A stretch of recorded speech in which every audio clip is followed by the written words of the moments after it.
அனைவருக்கும் வணக்கம். இன்றைய பாடத்திட்டம் மதுரை காஞ்சி.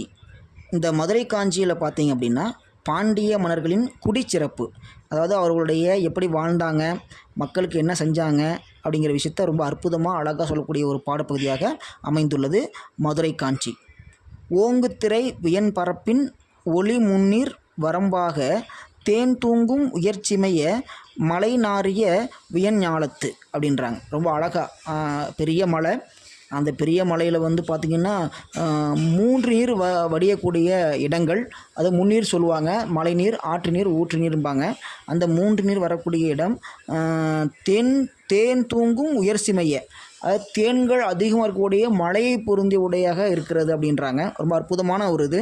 அதான் சொல்கிறாங்க பாண்டிய மன்னர்களின் குடிச்சிறப்பு, எப்படிலாம் வாழ்ந்தாங்க அப்படிங்கிறத அழகாக அவங்க சொல்கிறாங்க.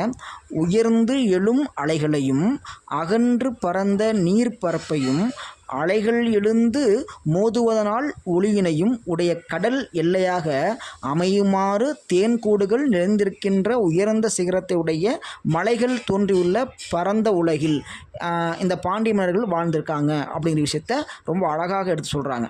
அது மட்டும் இல்லாமல் பாண்டிய மன்னர்களின் நடுநிலைமை, அதாவது பாண்டிய மன்னர்கள் நடுநிலைமையோடு இருப்பாங்க அப்படிங்கிற விஷயத்தை ரொம்ப அழகாக சொல்கிறாங்க. என்ன சொல்ல பாருங்க, பகர் செய்யும் செஞ்ஞாயிறும் இரவு செய்யும் வெண் திங்களும் மைத்தீர்ந்து கிளர்ந்து விளங்க மலை தொழில் உதவ மாதிரம் கொழுக்க தொடிப்பின் 1000 வித்தியது விளைய நிலனும் மரனும் பயன் எதிர்ப்பு தந்த.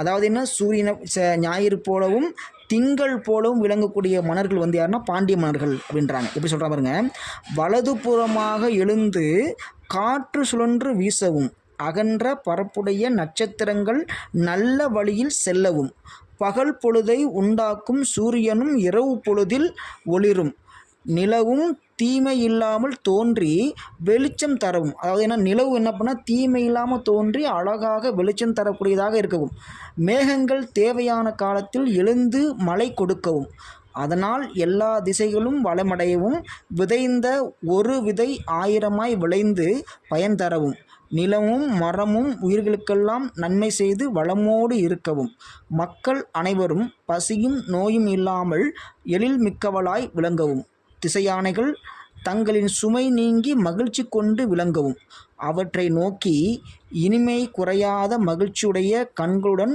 உண்ண குறையாத மிகுந்த செல்வத்தோடும் பெருமை பொருந்திய தெருவில் வாழும் தவறியும் தங்கள் வாயினால் பொய்கூறா வாழ்கின்ற வாய்மையில் தவறாத நல் அமைச்சர்களுடன் நன்மை பொருந்திய ஊழிக்காலம் எல்லாம் நமக்கு அடிமையாக நிற்கவும் வெள்ளம் என்னும் எண்ணிக்கை உடைய காலம் புகழ்ந்து கூறும்படியாக உலகத்தை ஆட்சி புரிந்த உயர்ந்த குணமுடைய சான்றோர்களின் புறமரபில் தோன்றியவனே.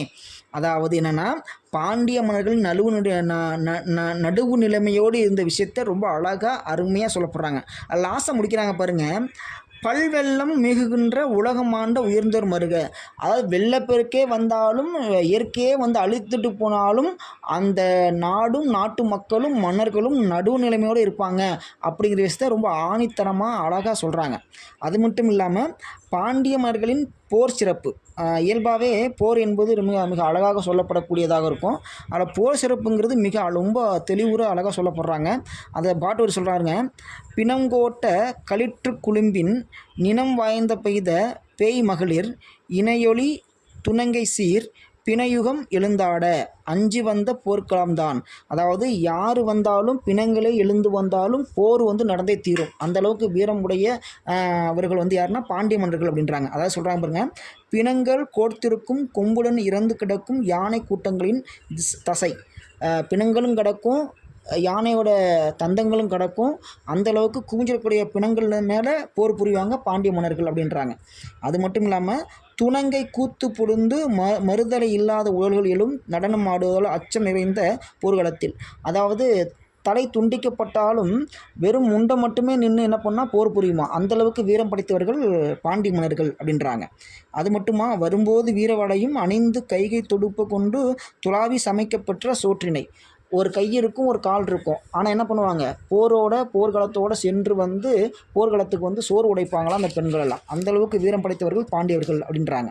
அதுக்கு அழகாக சொல்கிறாங்க பாருங்கள், நெறியறைந்த கடிவாளுடன் அடியொதுங்கி பிற்பெயராய் படைப்போருக்கு முருகன் என்று சொல்லப்படுறாங்க. இப்படி ஒவ்வொரு நிகழ்ச்சியிலையும் மதுரை காஞ்சியில் வந்து பாண்டிய மன்னர்களை பற்றி பெருமையாக கூறப்படுவதாக இந்த பாடத்திட்டம் அமைகிறது.